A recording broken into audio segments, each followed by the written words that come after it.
누가 그 결과 또 그 끝을 기다릴까요? 만약 드라마나 영화를 보는 사람들은 그 영화나 드라마를 되게 좋아하는 사람이었겠죠. 그런 결말이 어떻게 되는지를 기다릴 겁니다.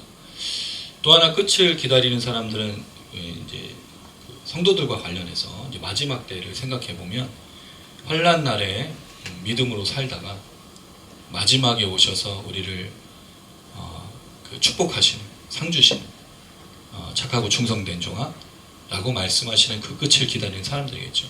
근데 만약에 우리가 이 땅 가운데 살아가는 것에 매여 있으면 또는 이 땅 가운데 핍박과 환난이 아닌 우리의 삶이 여기서의 삶이 좋다고 느낀다면 과연 끝을 기다리겠는가? 하나님의 그 마지막 날 최후의 심판을 기다릴 수 있을 것인가? 전혀 기다리지 않죠. 이걸 어떻게 알 수 있냐면요. 크리스찬을 통해서 보는 게 아닙니다. 아까 이제 혜비 집사님 기도하셨지만 지난 토요일 새벽에 말도 안 되는 일이 일어났는데 또 새벽에 또 오늘 새벽에도 말도 안 되는 일이 일어났죠. 그러니까 이런 것들을 보면 끝을 기다리지 않는 거예요. 여기 이 땅에서의 권력, 이 땅에서의 힘, 이 땅의 부유와 풍요가 전부인 사람들인 거죠. 그러니까 무슨 짓이든 하는 겁니다. 뭐가 없죠? 양심이 없어요. 상식도 없고. 그리고 뭐를 두려워하지 않습니까? 사람들의 시선을 두려워하지 않습니다. 그런 사람들은 끝을 기다리지 않죠. 그냥 여기에 매여 있는 거예요. 근데 놀랍게도 신앙인인 우리도 여기에 매여 있으면 우상에게 절하고 짐승의 표를 받아 매매하는 삶이 되면 끝을 기다리지 않죠. 그러나 여기서 짐승의 우상의 숭배를 거부하고 또 매매하는 짐승의 표를 받기를 거절하면 분명히 끝을 기다릴 겁니다.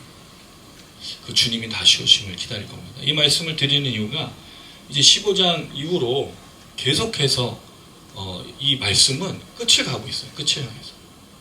최후를 향해 가고 있어요. 계속 최후 마지막 이걸 왜 자꾸 던져줄까? 기대하라는 거죠. 누구에게? 믿음을 지킨 사람들에게 마지막이 있습니다. 또 심판을 받을 사람들은 경고하는 거죠. 그러니까 이 두 가지 내용을 계속 주는 거예요. 그래서 우리가 이 요한계시록 읽을 때 굉장히 중요한 점은 내가 어디에 있냐는 거죠. 내가 어떤 시간대 속에 살아가고 있냐는 거죠. 우리는 세상의 시간대 속에 이 세상에 흘러가는 시간대 속에 있지 않습니다.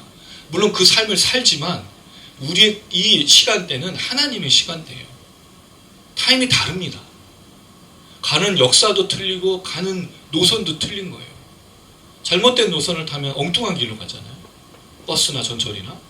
근데 바른 걸 타고 가고 있으면 계속 그 길로 향해 걸어가고 있는 거죠. 요한계시록은 계속 이걸 보여주고 있고 특별히 성도들에게는 위로를, 권면을 그리고 심판받을 자들에게 경고를 주는 거죠. 반드시 심판이다. 오늘도 그 내용을 발견할 수 있습니다. 자, 오늘은 이 마지막 재앙이라고 말하는 7 천사의 7 재앙이 나와요. 이제 7 금대접이 이제 나오는데 사실은 15장은 준비하는 말씀이고 16장부터 이제 그 천사들이 나와서 대접을 쏟아서 마지막 심판을 향해 걸어가는 겁니다. 그런데 이 사이사이에 중간에 뭐가 있냐면 꼭 어떤 에피소드들이 있어요. 아까 우리가 지난 주간까지 우리가 13장, 14장, 12장부터 시작된 그 큰 붉은 용, 땅에서 올라온 짐승, 바다에서 나온 짐승의 그 땅을 차지하는 내용들을 보았죠. 그런 것들 속에서 결국 시간대는 어디로 가고 있느냐, 무슨 시간이 흘러가고 있느냐를 보여줄 때 이제 마지막 재앙에 다다르게 된 거죠. 벌써 여러분 우리가 이걸 이야기한 지 15장이 됐어요. 이제 남은 장은 7장인데 올해 안에 끝날 겁니다. 올해 안에 끝나겠죠. 네. 근데 계속 이 얘기를 하면서 마지막에 왔어요. 벌써. 처음 출발에 우리가 요한계시록 1장 1절에 예수의 그리스도의 계시라고 말했던 그 말씀이 이제 끝을 향해서 가고 있는 거죠. 그럼 우리도 이 말씀을 따라서 더 뭐가 가까워져야 되냐면 최후와 마지막이 가까워져야 된다는 거죠. 그래서 오늘 마지막 재앙을 이야기하고 있고요. 그 다음에 이제 오늘 중요한 것 2절에서 4절에 모세의 노래가 나와요. 근데 여러분 이 모세의 노래를 무슨 노래라고 또 다르게 부르냐면 어린 양의 노래라고 부르고 있다는 거죠. 사실은 모세의 노래는 출애굽기 15장과 신명기 32장에 있어요. 그럼 모세가 지은 거고 모세가 노래한 거예요. 출애굽과 관련되어 있고 또 홍해를 건너 사건과 관련되어 있어요. 근데 이거를 무슨 노래로 바꿨죠? 예, 이게 요한계시록의 특징이에요. 모세를 어린 양의 노래로 바꿔치기 한 거죠. 그럼 분명한 의도가 있다는 거예요. 이건 이제 설명을 드리기로 하고, 그래서 오늘 이 내용을 통해서 우리가 끝을 향해 가고 있을 때, 마지막을 향해 가고 있을 때 어떤 성도로, 어떤 신앙인으로 살아갈 것인가, 또 어떤 마음으로 우리가 살아갈 것인가를 좀 생각해 보고자 합니다. 여러분, 분명하게 말씀드리지만 우리는 하나님의 시간대 속에 살아가고 있습니다. 할렐루야. 여러분, 잊지 마셔야 돼요. 하나님의 손 안에 있지 다른 것 안에 있는 게 아니에요. 그 시간대 속에 살아가는 걸 잊으시면 안 돼요. 잊을 수도 있죠. 왜냐하면 우리의 삶이 바쁘고 우리가 어떤 것을 따라 추구하다 보면 놓칠 수가 있는데, 아차차차 어이쿠야 하면서 돌아오셔야 되는 거예요. 내가 누구인지를 잃어버리면 안 된다는 거죠. 자, 그 내용을 좀 생각해 보고자 합니다. 자, 먼저 마지막 재앙에 대해서 이렇게 1절에 설명하고 있는데요. 1절 말씀을 우리 같이 한번 읽어보겠습니다. 시작. 또 하늘에 크고 이상한 다른 이적을 보매 일곱 천사가 일곱 재앙을 가졌으니 곧 마지막 재앙이라 하나님의 진노가 이것으로 마치리로다. 자, 14장에 여러분 우리가 뭘 발견했냐면 그 인자가 낫을 휘둘러서 추수하는 걸 발견했죠. 그 다음에 다섯 번째 천사가 낫을 휘둘러서 곡식을, 그 포도였죠, 주로 포도를 포도즙 틀에 넣어서, 이 굉장히 잔혹한 장면이잖아요. 사람을 거기다 넣은 거니까. 그 짓밟아서 뭐를 짜냈어요? 포도를 넣으면 포도주가 나와야 되는데 뭐가 나왔죠? 사람을 짓밟으니까. 그렇죠. 마치 진격의 거인 그 애니메이션처럼 밟으니까 살이 튀고 피가 튀고 뼈가, 그런 잔혹한 장면인 거예요. 이게 심판이라는 거죠. 그리고 더 잔혹한 게 뭐였습니까? 그 피가 흘러서 높이가 어디까지 올라왔죠? 말의 재갈. 이게 여러분 얼마나 많은 피가 쏟아졌으면 성의 말에 그 재갈이 있는 높이까지 올라왔겠어요. 그리고 그 넓이가 얼마나 그랬죠? 1600 스타디온.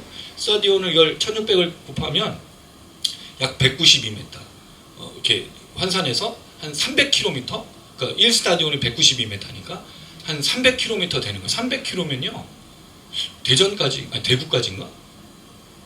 대전까지가 아마 200km고 대구까지가 300km. 300km까지 뭐가 퍼진 거예요? 피가. 그리고 높이는? 그러니까 여러분, 이거 얼마나 많은 사람을 쥐어 짜내고 심판을 해야 이런 일이 벌어지겠냐는 거예요. 이게 이제 최후 심판이라는 거죠. 그때 이제 심판만이 있는 것이 아니라 구원이 함께 나타나고 있음을 분명하게 경고하면서 이제 이것을 말해주는 거죠. 자, 근데 여러분 이상한 게, 인자가 낫을 휘두르고 다섯 번째 천사가 낫을 휘두르면 그게 끝이어야 되는데 그게 끝이 아닌 거예요.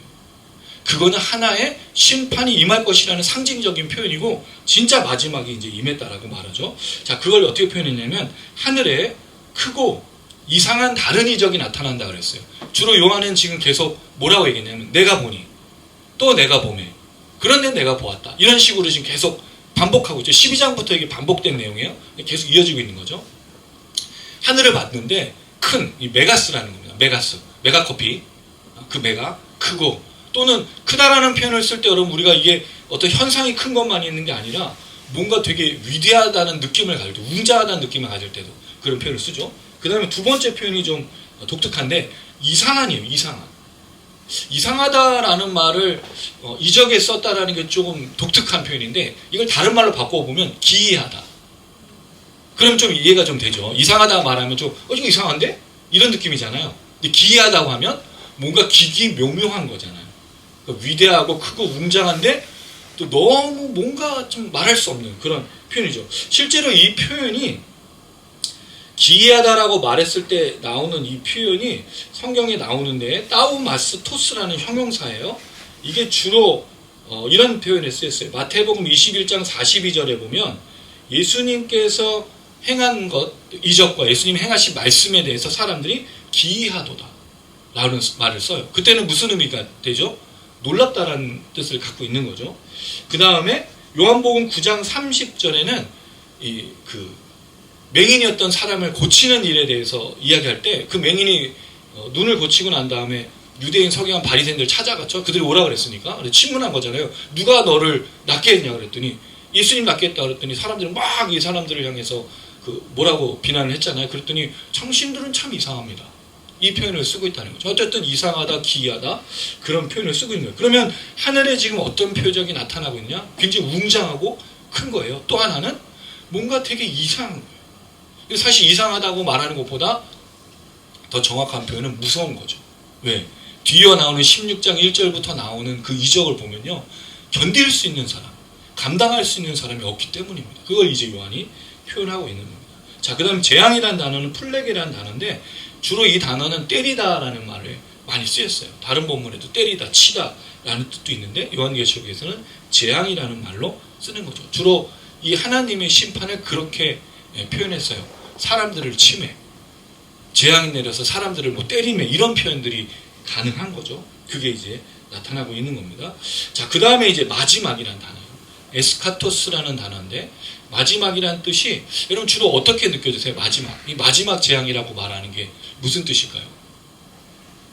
우린 주로 끝이라는 의미로 쓰잖아요. 근데 이거를 이제 그레고리 빌 교수님 같은 경우는 뭐로 생각했냐면 구속사적인 이해다. 그게 무슨 말이냐면 상징적이라는 거죠. 이게 그 맨 마지막 재앙이 아니고 구속사적으로 볼 때 이게 완성의 의미를 갖고 있다라는 그 말을 씁니다.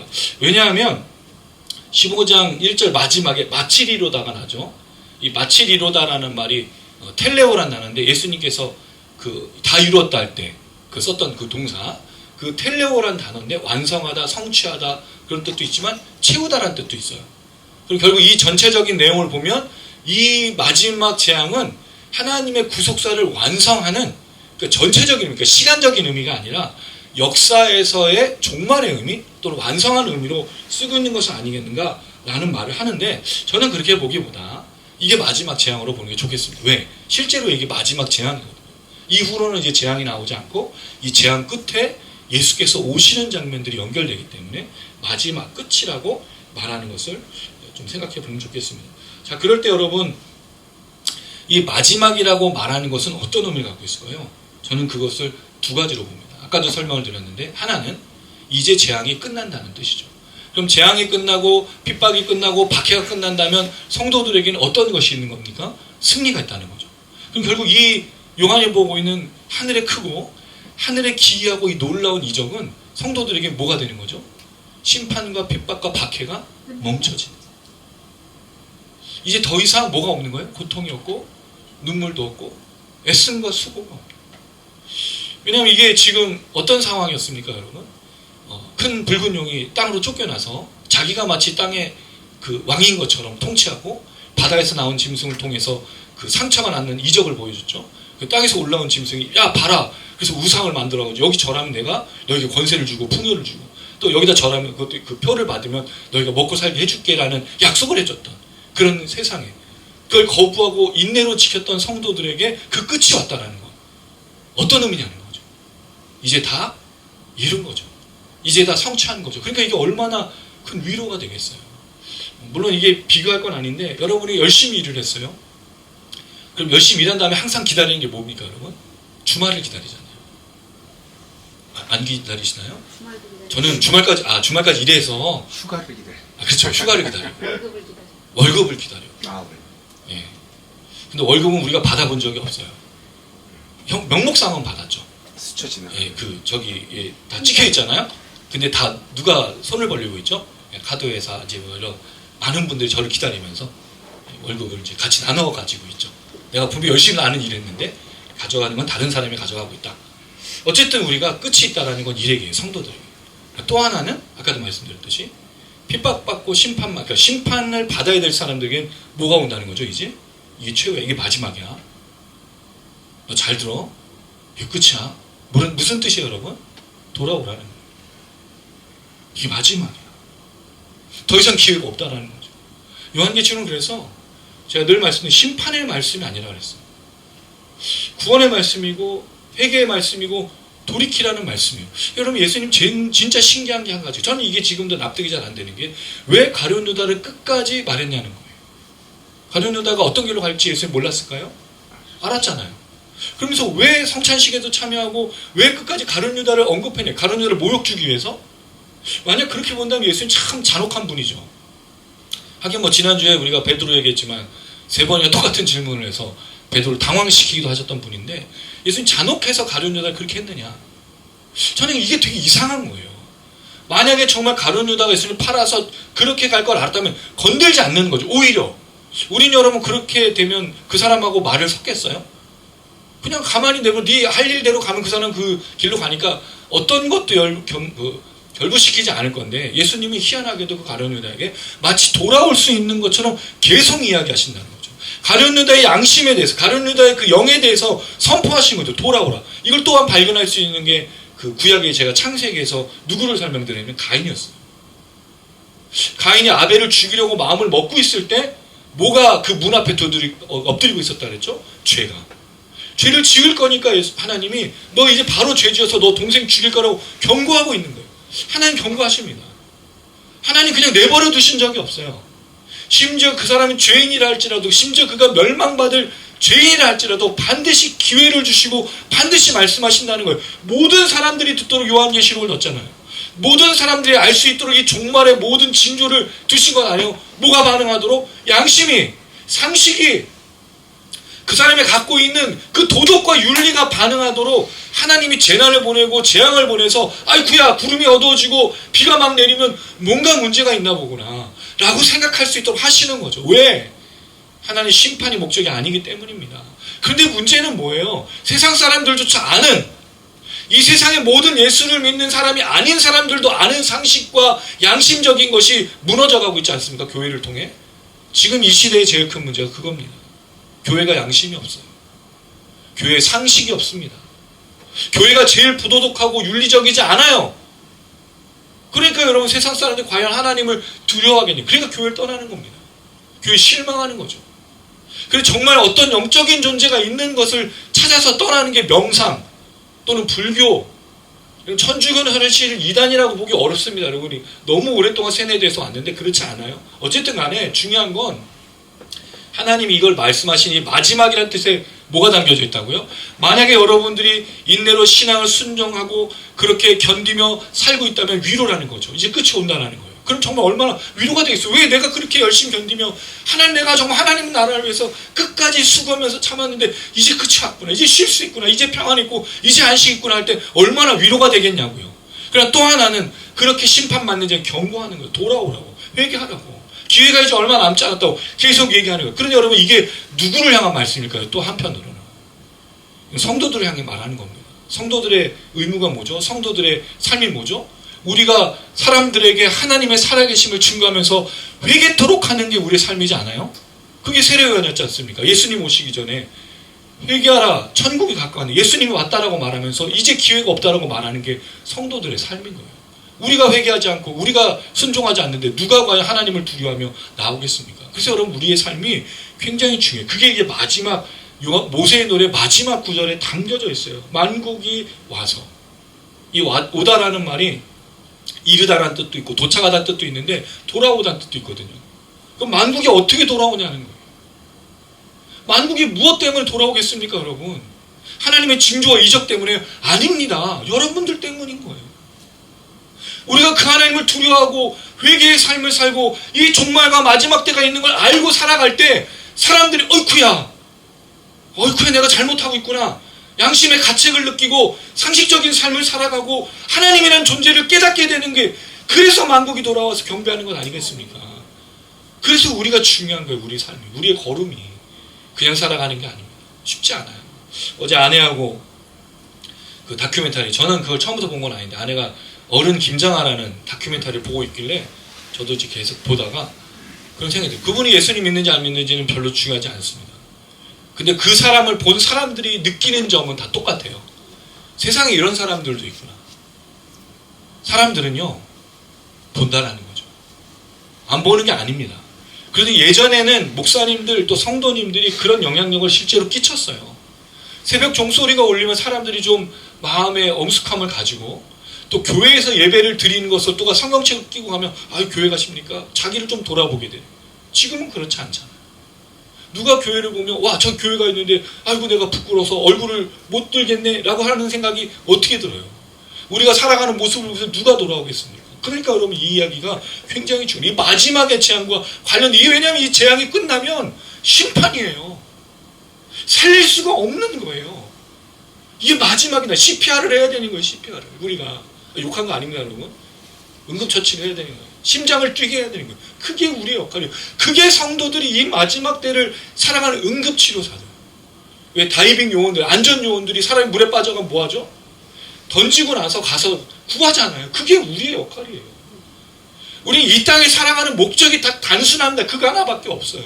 살리고 구하고 호흡시키고 양심의 가책을 느끼게 하고 영으로 돌아오고 예배하게 하는 게 우리 역할이라는 거죠. 이걸 놓치는 순간 교회가 무슨 의미가 있습니까?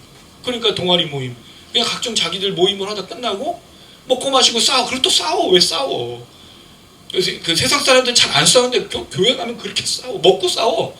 참 신기해요. 먹고 나서 힘을 얻어서 싸우는 건지 모르겠지만 이상합니다. 좀 말이 길어지긴 했는데 여러분 기억해 주십시오. 이 마지막 말이 그래서 중요한 거예요. 우리 입으로 긴장하는 거죠. 이제 마지막이 왔습니다. 마지막으로 우리가 뭘 할 것인지를 설명하고 있는 거예요. 자, 그리고 나서 이제 모세의 노래를 이야기합니다. 2절부터 4절의 말씀인데 먼저 2절 말씀을 한번 읽어보겠습니다. 시작.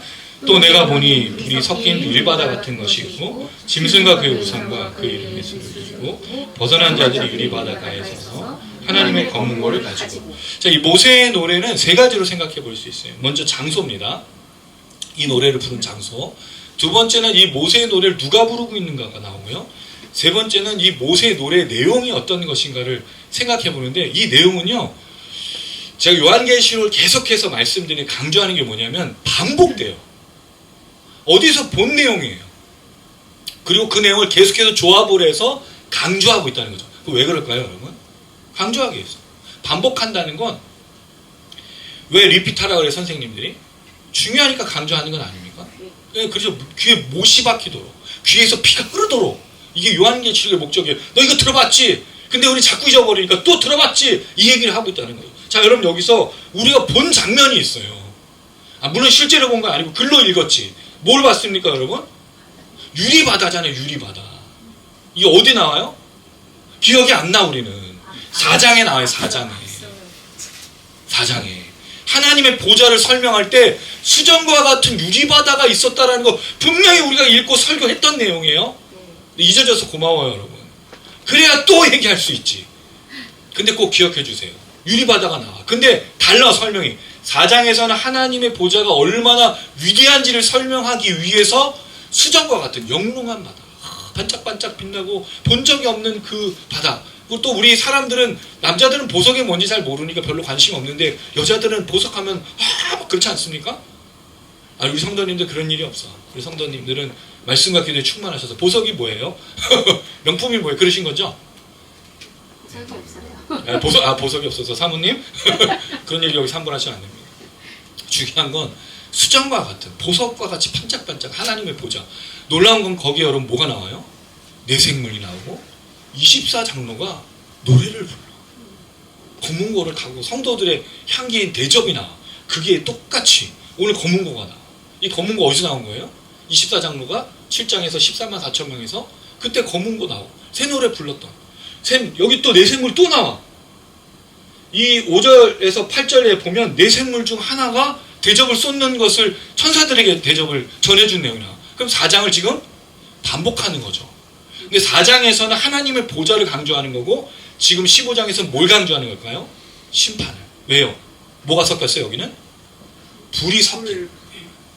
유리바다인데 그 유리바다에 불이 섞였어. 이게 참 되게 어려운 표현이에요. 이게 상징적. 그러니까 불을 타고 있는 유리바다라는 걸 볼 수 있는데 불은 주로 우리가 뭐로 상징했습니까, 여러분? 심판이잖아요. 그러니까 마지막 재앙, 마지막 심판. 근데 똑같은 모습에 4장에 하나님의 보좌를 설명하는 것에 이렇게 나타나서 지금 장면에 똑같은 점이 있지만 뭔가 다른 차이를 주면서 이야기하는 거죠. 지금 뭘 강조하기 위해서? 심판을 강조하기 위해서 그 얘기를 하고 있다는 거죠. 자, 그리고 나서 이 모세의 노래를 부르는 자들에 대해서 설명을 합니다. 2절 그 중간에 보시면 짐승과 그의 우상과 그의 이름의 수를 이기고, 여기 나오는 그 표현을 보면 우리가 기억나죠? 13장에 땅에서 올라온 짐승이 뭐를 했습니까, 여러분? 우상을 섬기게 했죠. 그 다음에 짐승의 표를 받아서 매매하게 했잖아요. 그 내용을 그대로 하고 있어요. 자, 그런데 이 사람들, 이 모세의 노래를 부를 수 있는 사람들이 누구냐를 설명할 때 뭐라고 얘기했냐면 이기고 벗어난 자라고 말합니다. 사실은 이기고 벗어나다는 말은 두 동사가 아니라 하나의 동사를 이렇게 풀어서 해석을 한 거로 볼 수 있어요. 이기다라는 동사는 니카오라는 단어인데 이기다, 정복하다, 극복하다라는 의미를 갖고 있어요. 근데 재밌는 게 이게 제가 주중에 묵상에 드릴 거예요. 헬라어 원문에 보면 이렇게 표현이 돼요. 전치사가 강조됐는데 짐승으로부터 그의 우상으로부터 그의 이름의 수로부터 에크라고 하는 전치사가 이 셋에 다 붙어 있어요. 그럼 어디서부터 정복하고 극복한 거죠? 짐승으로부터, 짐승에게서, 또 짐승의 우상에게서, 짐승의 수에서. 짐승의 수가 뭐죠? 짐승의 표잖아요. 그러니까 이 모든 것들을 거절하고 거부한 사람들이 노래를 부르고 있다는 거죠. 그럼 결국 14만 4천 명이 누구냐? 새 노래를 부르는 사람이 누구냐? 그리고 인자가 휘둘렀을 때 곡식이 다 거두어지고 포도즙 틀에 던져지는 사람이 누구냐? 누구는 던져지지 않고 있느냐를 계속해서 이야기하고 있다는 거죠. 뭐 하지 말라는 거예요? 짐승의 우상에게 절하지 말고, 경배하지 말고, 우상 숭배하지 말고, 짐승의 표를 받지 말라고 계속해서 강조하고 있는 그 내용인 걸 알 수 있다는 거죠. 그 사람이 뭘 불러요? 모세의 노래를 부른다는 거예요. 이건 새 노래라고 얘기했고, 검은고를 타고 부르고 있는 그 사람들의 모습이라는 것을 알 수 있습니다. 자, 그런 걸, 이것을 앞선 내용에서 다시 가져오면 6장에 여러분 우리가 기억하는 사람들이 있을 겁니다. 6장에 하나님의 제단 곁에 누가 있었죠? 순교돼서 죽임당한 영혼들이 있었어요. 8장에는 성도들의 기도가 제단의 향으로 올라갔던 그 성도들이 있고, 그 다음에 10장에는 누가 나오죠? 두 증인, 11장에 두 증인, 그 다음에 12장에 여인과 그 여인의 후손, 13장에 이 짐승의 우상을 거부했던 성도들, 그리고 14장에 14만 4천. 계속 반복되는데 이걸 한마디로 이 모세의 노래를 부르는 사람을 뭐로 말할 수 있느냐? 예배하는 자라는 거죠. 이제 공통점은 뭐예요? 다 하나님의 보좌 앞에서 뭐 하고 있어요? 찬양하고 있어요. 노래를 부르고 있어요. 그 노래라는 게 여러분 우리는 주로 이제 곡조에 맞춰서 악기를 타고 부르는 것만 생각하는데 사실 정확하게는 총칭입니다. 총칭. 예배. 하나님께 뭐 하고 있는 거예요? 엎드리고 절하고 예배하는 거예요. 제가 여러분 요새 강조하고 있지 않습니까? 우리 이번 달 5월 달에 가정의 달이에요. 근데 가정의 달인데 저희는 아무 행사도 하지 않고 이거를 좀 시작했으면 좋겠다 싶어서 예배를 강조합니다. 예배가 시작이거든요. 예배로 끝나고 있고 예배로 시작하고 있고 예배로 버티고 있다고요. 여러분 우리가 이 땅을 살아갈 방법이 없어요. 이 땅을 살아가면서 어떻게 승리합니까? 이 땅에서 어떻게 여러분 이겨내고 있어요? 이 땅에서 어떻게 이 모든 것을 감당하면서 걷고 있습니까? 뭐 해야 되는 거예요? 예배하는 겁니다. 예배 외에는 여러분 방법이 없어요. 어떤 힘도 가질 수가 없습니다. 어떤 축복도 누릴 수가 없어요. 예배가 시작이고 예배가 모든 것입니다. 예배로부터 시작하는 거예요. 우리 가정회복도 뭐로부터 시작이죠? 예배로부터. 가정 예배를 드리라는 게 아니라 참된 예배를 드리는 시작이 나의 마음을 바꿔서 아버지와 어머니와 부모와 자녀로 살게 하는 역사라는 거죠. 예배가 시작이지 않습니까? 우리 삶에서, 삶의 터전에서 어떻게, 무슨 힘으로 살아가요? 여러분 어떻게 살아가요? 예배의 힘 아니에요? 예배를 드린 그 힘을 가지고, 그 받은 은혜를 가지고 한 주간 동안 걸어가면서 살아가는 것 아닙니까? 예배입니다. 우리가 무언가를 하려고 한다면 예배로부터 시작을 해야 되는 거예요. 되게 중요한 얘기를 드리고 있습니다. 그래서 여러분 5월달 우리는 가정의 달이긴 하지만 저는 예배로 시작했으면 좋겠다. 왜냐하면 지금 이 5월달에 아까 우리 혜빈 집사님 기도하셨지만 6월에 중요한 게 있잖아요. 예배가 회복이 돼야 되고 예배가 시작이 돼야 되고 그리고 특별히 한국교회는 예배가 다시 회복돼야 됩니다. 예배는 수단이 아닙니다. 예배는 다른 것이 아닙니다. 예배는 우리의 시작입니다. 특별히 모세의 노래를 통해 보면 예배가 시작이라는 걸 다시 한번 발견할 수 있다는 거죠. 그리고 마지막 때 요한계시록 말씀에서 성도들의 그 인내와 성도들의 그 견딤은 다 예배를 드리는 것으로 하고 있다는 거죠. 왜냐하면 당시에 짐승의 우상에게 절하지 않는 것, 이게 뭐죠? 로마 황제에게 절하지 않는 거잖아요. 예배를 포기하지 않는 거잖아요. 예배의 삶을 사는 거잖아요. 또 하나 뭐가 있습니까? 짐승의 표를 받아서 매매하지 않는 것도 예배로부터 버티고 예배로부터 감당했고 예배로부터 살았다는 거예요. 너무 놀라운 건 그 카타콤, 터키에서 발견된 지하 200m까지 파였던 성도들의 공동체에서 항상 있었던 게 뭐죠? 교회지 않습니까? 예배당. 뭐가 중요한 거였어요? 예배당이에요. 한국교회도 사실 그랬어요. 한국교회가, 한국 성도들이 그 외국을 가든 어딜 가든 항상 먼저 찾는 게 뭐예요? 교회지 않습니까? 여러분 휴가 때 또 그 어디를 뭐 출장을 한다든가 먼저 찾는 게 뭐예요? 밥 먹는데 식당을 유명한 맛집을 먼저 찾죠. 예. 맛집도 중요한데 저도 부산에 그 출장을 했는데 영화 홍보사 다닐 때 출장 갈 때 제일 먼저 찾아는 게 교회였어요. 예배. 예, 그게 우리 시작입니다. 그리고 성도들이 외국에 나가 살면 항상 먼저 만든 게 교회였죠. 근데 지금은 그 교회가 이상하게 된 거예요. 예배가 아니게 된 게 이게 문제인 거예요. 예배 다시 시작해야 돼요. 예배 다시 회복해야 돼요. 진정한 예배, 온전한 예배를 드려야 돼요. 그게 여러분 저는 이 15장에 담겨 있는 모세의 노래 성도들 향해서 마지막 때에 주시는 명령이지 않는가 그런 생각을 하고 있는 거죠. 자, 그리고 나서 이들이 검은고를 가졌다라고 말합니다. 사실 검은고를 처음에 가졌던 건 24장로인데 14장 1절에서 5절을 보면 14만 4천 명이 그 검은고를 가지고 새 노래를 부르는 것을 생각해 볼 수가 있습니다. 자, 그리고 나서 이어서 이렇게 표현합니다. 모세의 노래 중요한 점이죠. 7절 말씀을 읽어봅니다. 7절 죄송해요. 3절 말씀을 읽어볼게요. 시작. 하나님의 종 모세의 노래 어린 양이 노래를 불러 이르되 주 하나님 곧 전능하신 이시여 하시는 일이 크고 놀라우시도다. 만국의 왕이시여 주의 길이 의롭고 참되시도다. 아멘. 자, 이 모세의 노래 또 어린 양의 노래라고 해서 노래를 부르는 걸 생각하면 우리가 이제 굉장히 어려운 부분이 한 가지 있어요. 천국을 오해하는 거죠. 왜냐하면 천국에서 우리가 항상 뭘 해야죠, 여러분? 365일 쉬지 않고 노래한다고 되어 있잖아요. 일단 밥은 안 먹을 거고, 밥은 안 먹을 겁니다. 그럼 밥 안 먹고 맨날 뭐 하고 있는 거예요? 라라라 하면서 서로 대화하면서 어디 갔다 오시는 거예요? 그래서 죄송해요. 노래를 부른다는 그 노래냐 이거죠. 천국이 되게 뭐하죠? 따분하고 지루하고 맨날 노래만 부르는 그런 모습처럼 보이는데 그렇지 않아요. 제가 이 말씀의 배경이 뭐라 그랬죠? 여러분 이 모세의 노래를 부르는 배경이 당시의 핍박과 박해와 우상 숭배와 이 짐승의 표를 받는 것을 거절한 자들이 그 14만 4천 명이 되어 어린 양과 함께 서서 하나님 보좌 앞에 서서 성전에서 찬양하는 거잖아요. 다른 겁니다. 그냥 바쁜 삶을 살다가 와서 예배드리고 찬양하는 게 아니에요. 그냥 멀쩡한 삶을 살다가 와서 예배드리고 천국에 가서 또 노래 부르는 게 아닙니다. 뭐가 담겨 있어요? 처절함이 담겨 있죠.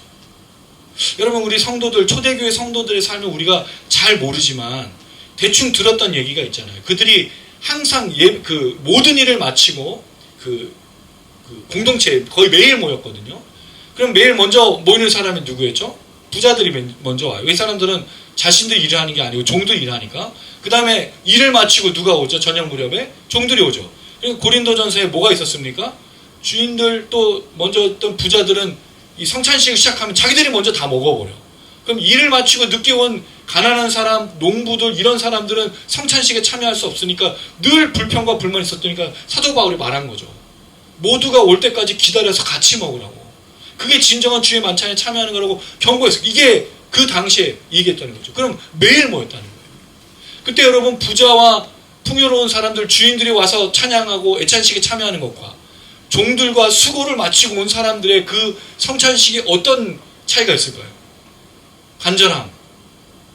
그 진짜 나눔과 그 혹독한 시대 속에서의 그 견딤 속에서의 먹는, 왜냐면 실제로도 먹지 못했고 교회에 와서야 먹을 수 있던 그런 삶이었기에 그들이 그 주고 먹고 나누고 또 부자든 주인이든 종이든 상전이든 누구든 간에 서로 형제라고 불리고 있던 그 하나됨, 이런 것들이 바로 예배였거든요. 이런 것들이 노래였거든요. 그러니 다른 거예요. 우리가 말하는 천국이 지루함이 아닙니다. 여기서 만약에 수고하고 여기서 그렇게 견디고 여기서 인내하는 자들이 천국에서 마음껏 찬양을 부를 수 있다면, 우리가 만약에 북한의 지하교회 성도였다면 또 중국에서 그 지하교회에서 찬양하지 못했던, 뭐 저보다 우리 국간사님이나 우리 웅집사님 더 잘 아시겠지만 중국에서 찬양하는 게 쉽지 않잖아. 예전에 더 그때는 모든 커튼을 닫고 소리가 나갈까봐 심지어 악기까지도 연주 못하고 그렇게 목소리로만 집회를 하면서 기도했던 적이 있었어요. 그때 소원이 뭐냐? 다 그 사람들에게 동일한 소원이 뭐였겠습니까? 마음껏 찬양 부르는 거, 마음껏 기도하는 거, 마음껏 말씀 듣는 거. 왜? 예수를 말하는 걸 증거하는 것들이 얼마나 어려우시다. 잡혀가지 않습니까? 죽임을 당하지 않습니까? 그런 사람들이 천국에서 찬양을 부른다고 생각해보세요. 다른 거예요. 지루하거나 또 무슨 한량처럼 부르는 그런 노래가 아니라 간절함이 담겨져 있고 그 사모함이 담겨져 있는 그 찬양과 예배와 노래였다라는 거죠. 그게 이 모세의 노래, 마지막에 14만 4천 명이 부르는 그 구원의 노래라는 걸 분명히 이야기하는데, 그 노래의 핵심이 이겁니다. 주 하나님 전능하시니요. 전능, 하나님을 전능자, 지배자, 또 힘있는 사람, 이렇게 표현을 하고 있어요. 왜냐하면 하나님 전능하신 이유, 그 하시는 일이 크고 놀랐기 때문입니다. 크다라는 말이 반복됐죠. 놀라우시다도요 반복된 내용이에요. 어디서 반복이 됐을까요? 앞선 이적이 크고 뭐라 그랬죠? 이상한 이적이라고 그랬잖아요. 그 이상하다는 단어와 여기 나온 놀라우시도다가 같은 단어예요. 그러니까 크고 놀라운 거죠. 이 하나님이 전능하신데 크고 놀라우신 분이라고 이야기하고 있다는 거죠. 자, 그럼 여기서 하나님의 크고 놀라우신 이적을 우리는 뭐로 생각해 볼 수 있을까요? 여기서 모세의 노래의 핵심이 나옵니다. 출애굽기 15장에서 이 모세의 노래가 나와요. 그 모세의 노래의 핵심이 뭐죠, 여러분?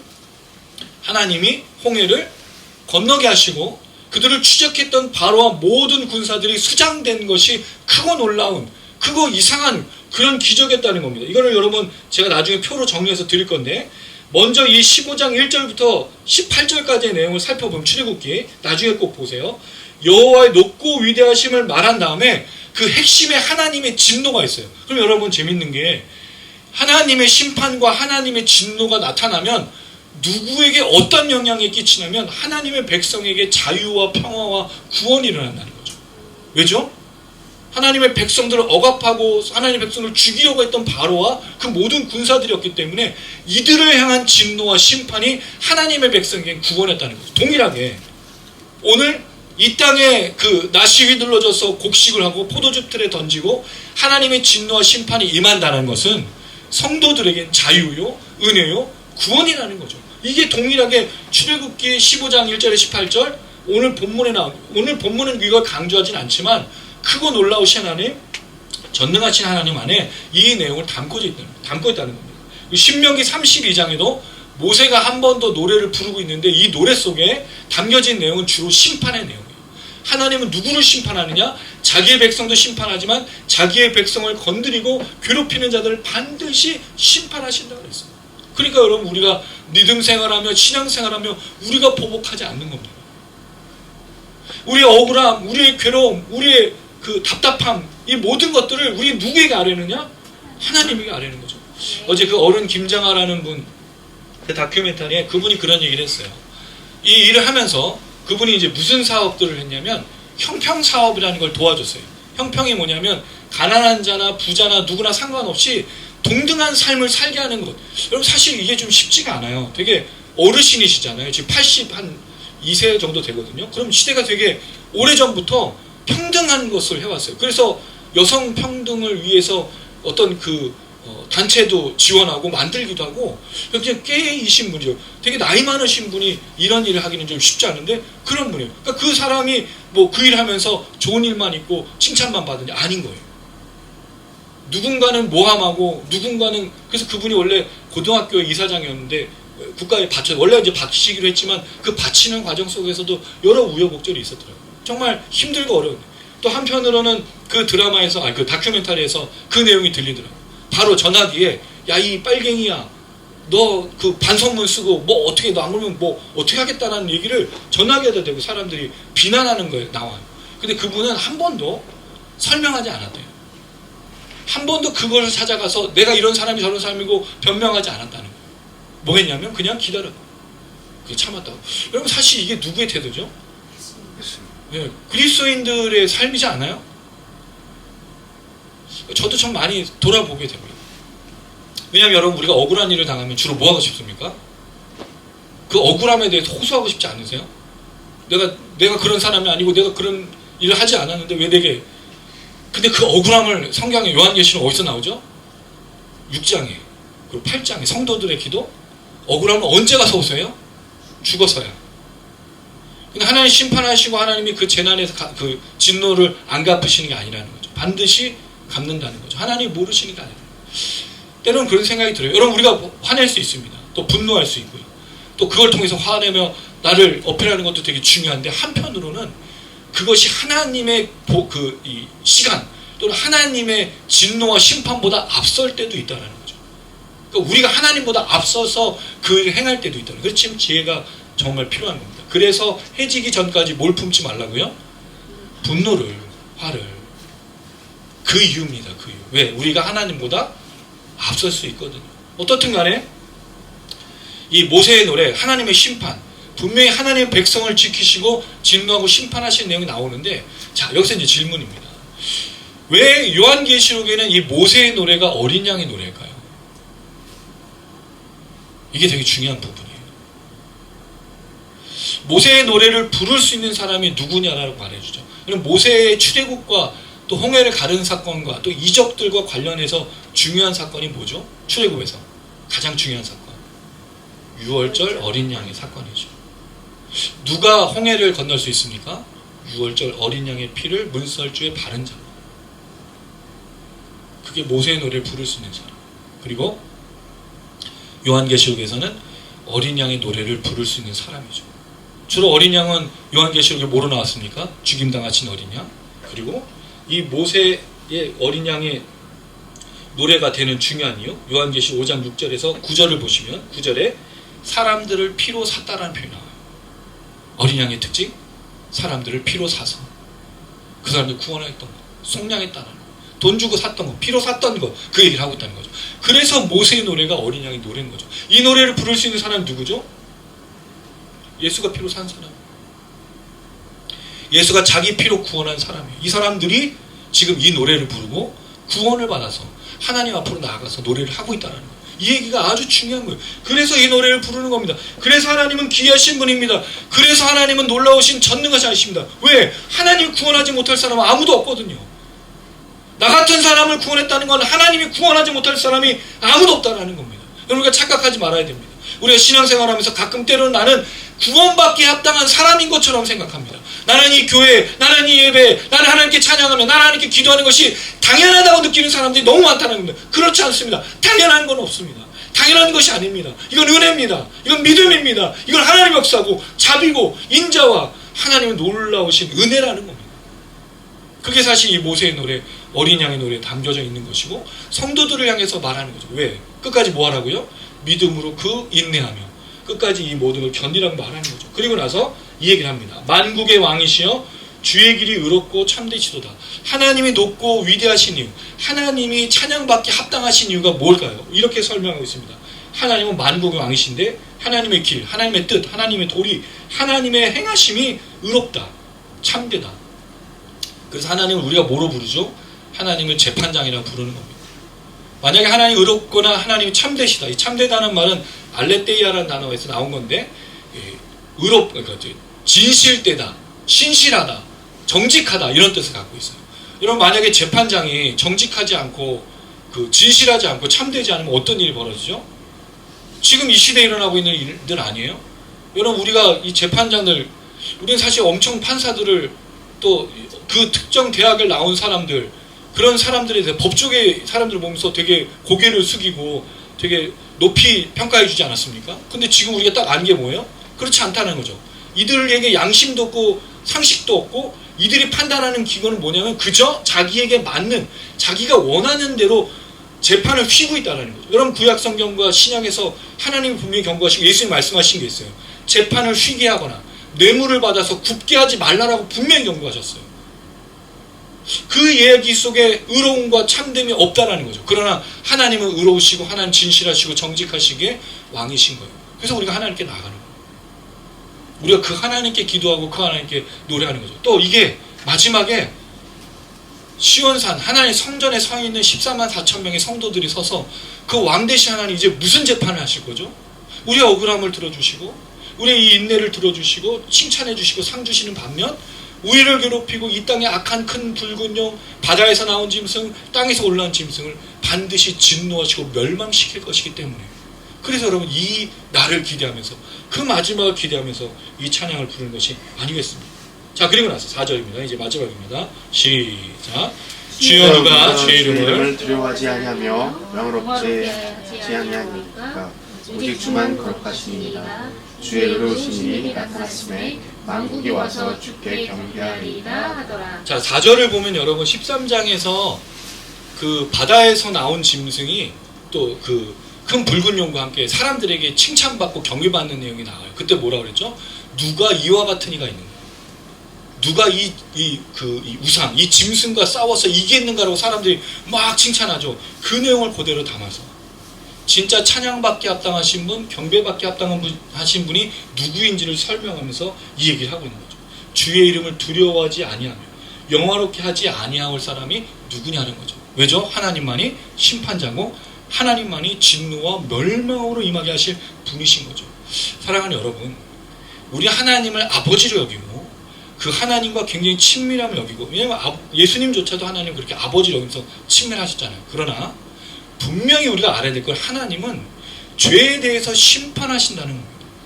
악에 대해서 그 진노와 형벌과 저주를 내리신다는 겁니다. 여러분, 이걸 착각하면 안 돼요. 아무리 우리를 사랑하시다 하더라도 하나님은 죄를 용납하시는 건 아닙니다. 그러니 여러분, 가룟 유다가 그렇게 배반해서 결국 멸망길로 빠지는 거 아닙니까? 그러나 베드로는 하나님 앞에서 뭘 하고 돌아왔죠? 회개하고 돌아간 것 아니에요. 그러니까 이 차이가 있는 거예요. 그래서 우리가 왜 예배에 회개가 있어야 되는 거예요? 왜 우리가 하나님께로 돌아감이 자꾸 필요한가? 그리고 이런 걸 통해서 하나님을 두려워하게 되고, 왜 이렇게 해서 하나님께 엎드려야 되는가? 하나님만이 하나님이시고 하나님만이 의로우시고 하나님만이 정직하시고 진실하시고 참되시기 때문입니다. 그 앞에 서면 우리가 뭘 느끼는 거죠? 두려움을 느끼는 겁니다. 여러분, 그런 사람 본 적 있지 않아요? 너무 훌륭한 사람을 만나면 뭐가 되죠? 고개가 숙여지고 막 자기를 막 이렇게 좀 돌아보고, 그렇지 않습니까? 그 어떤 목사님들, 훌륭한 인품과 훌륭한 영성을 갖고 있는 목사님들을 바라보면 그런 생각이 들죠. 또 어떤 그런 위치에 있고 그런 일을 하시는 분들을 바라보면 나 자신을 돌아보게 되는 그런 일이 있지 않습니까? 우리 하나님 앞에 설 때. 그리고 여러분, 그게 예배인 거예요.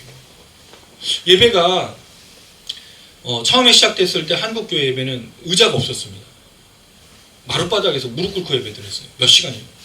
그래서 이제 나중에 이제 장의자가 생겼을 때 교회가 갈렸죠. 우리 하나님 앞에서 무릎 꿇고 예배 드려야 되는데 의자에 앉아서 드린다고? 이렇게 됐어요. 그러다가 지금 어떻게 됐죠? 개인 의자. 그 다음에 이제 누워서 드리는 극장식. 이렇게 바뀌었어요. 점점 예배의 시설과 예배의 모든 것들이 바뀌어가지만 하나님은 그대로신데 누구를 위한 예배 시설이 되고 있죠?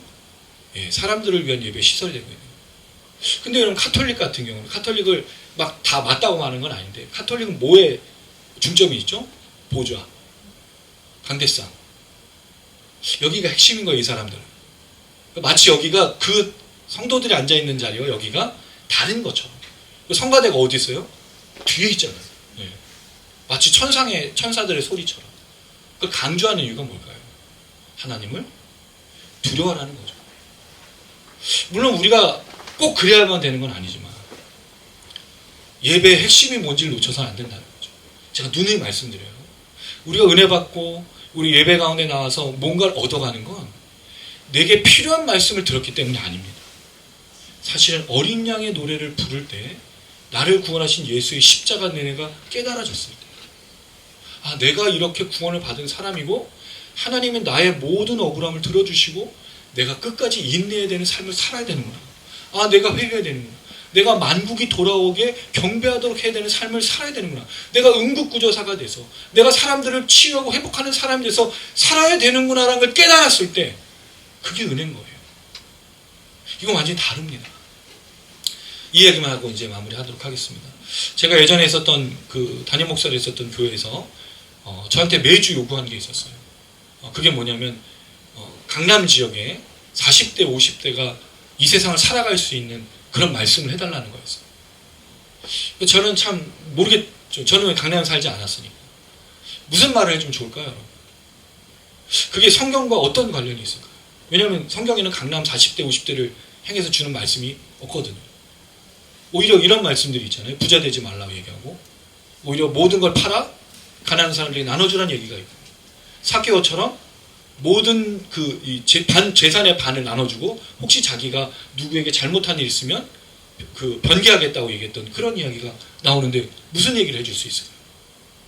여기서 잘라서 평안하라, 또 40대 50대 힘내라 라고 말할 수 있겠지만 성경이 말하는 바는 그게 아니라는 거죠. 제가 말씀드리고 싶은 이유가 있습니다. 제가 말씀드리고 싶은 게 있습니다. 그게 뭐냐면 우리가 정말 들어야 될 얘기가 뭐냐는 거죠. 첫 번째, 우린 죄인이다. 두 번째, 어린 양의 피가 필요하다. 세 번째, 끝까지 인내해야 된다. 네 번째, 마지막 날이 있다. 다섯 번째, 예배로 시작해서 그날까지 걸어가야 된다. 이게 우리가 들어야 될 말씀인 거죠. 이게 우리가 이 시대에 회복해야 될 예배인 거죠. 그 하나님 앞으로 나와서. 나머지는 여러분 기도하시면 돼요. 그럼 뭐 하신다 그랬죠? 이 모든 것을 더 하신다 그랬잖아. 우리는 원리를 따라 원론을 따라 걸으면 나머지 부분에 필요한 걸 채워주실 거예요. 제가 장담합니다. 예언합니다. 예배를 회복해 보십시오. 반드시 하나님이 여러분들에게 축복해 주실 줄 믿습니다. 아멘. 이걸 꼭 해보세요. 제가 장담합니다. 제가 예언해요. 만약에 그래서 목사님 내가 예배를 회복하고 온전한 예배를 드렸는데 지금 문제 해결되지 않았어요. 찾아오세요. 저를. 제가 무슨 짓을 해서라도 축복을 받을 수 있도록 해드릴게요. 근데 분명히 부탁드립니다. 예배를 회복해야 됩니다. 예배가 우선입니다. 예배가 시작입니다. 예배 지상주의가 아니에요. 예배만 드리고 다른 거 안 하겠다는 게 아니라 예배로 시작돼서 걸어가라는 뜻이죠. 그러면 반드시 여러분들에게 축복해 주실 거예요. 기도의 응답이 있습니다. 우리 삶에 하나님이 마음껏 하늘로부터 은혜를 내려주실 거예요. 왜? 그 예배로 시작돼서 걸어가는 삶에 그의 나라와 의를 구할 때 이러한 모든 것을 채워주신 하나님이시라고 저는 분명히 믿기 때문입니다. 그런 우리의 삶이 되길 바랍니다. 그럴 때 만국이 와서 그 하나님께로 경배하게 됩니다. 여러분 그래서 심판이 하나님의 목적이 아니에요. 뭐가 목적이에요? 구원, 회복, 그리고 저 천국에 하나님의 사람들이 되어 들어가는 게 하나님의 목적이라는 거죠. 이렇게 예배를 시작해서 한 주간을 살아가는 우리 모든 성도님들, 그렇게 살아가실 때 여러분들 통해서 만국이 돌아오고 회개 역사, 구원 얻는 역사, 생명 얻는 역사 나타나기를 주님의 이름으로 축원합니다. 아멘.